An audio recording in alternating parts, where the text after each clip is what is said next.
شاہ ولی اللہ محدث دہلوی علمی اور روحانی لحاظ سے ایک معتبر مستند شخصیت، بالکل، اور جتنے بھی لوگ ہیں بظاہر اختلاف و مسالک میں، ان کے سند حدیث انہی سے ملتی، بالکل ایسا ہی ہے، ایسی معتبر شخصیت. بالکل.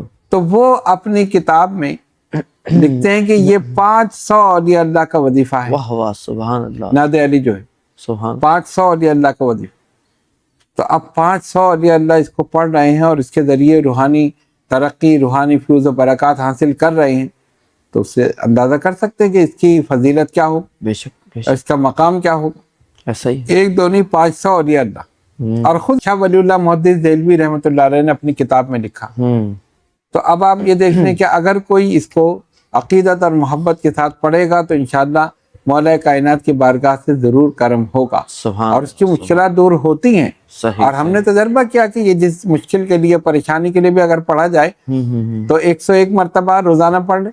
صحیح. پر کسی پریشانی، مشکل کوئی ایسی ہو جو حل نہ ہو رہی، 101 مرتبہ عشاء کے بعد پڑھ لیں، اول آخر درود شریف 11 مرتبہ. صحیح. صحیح. اور ویسے جو ہم نے ابھی بتایا وہ 41 مرتبہ روزانہ پڑھیں.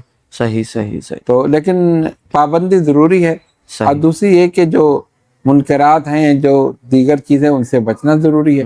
اب آپ وہ سارے کام بھی کرتے رہیں اور اس کے بعد کہیں کہ جی مجھے زیارت نہیں ہوئی، اور کنٹینیو بھی نہ ہو، پھر کہیں زیارت نہیں ہوئی، تو پھر ہمارا اپنا فالٹ ہے، پھر فائدہ نہیں ہے. پھر فائدہ نہیں، پھر آپ کتنے پڑھنے فائدہ نہیں. صحیح. اپنے آپ کو شریعت کے سانچے میں ڈھالنا ضروری ہے. جو شریعت کہتی ہے آپ اس پر عمل کریں، اس کے بعد پھر آپ وظائف پڑھیں، پھر آپ محبت کریں، پھر آپ چیزیں کریں، تو پھر کامیاب ہوں گے.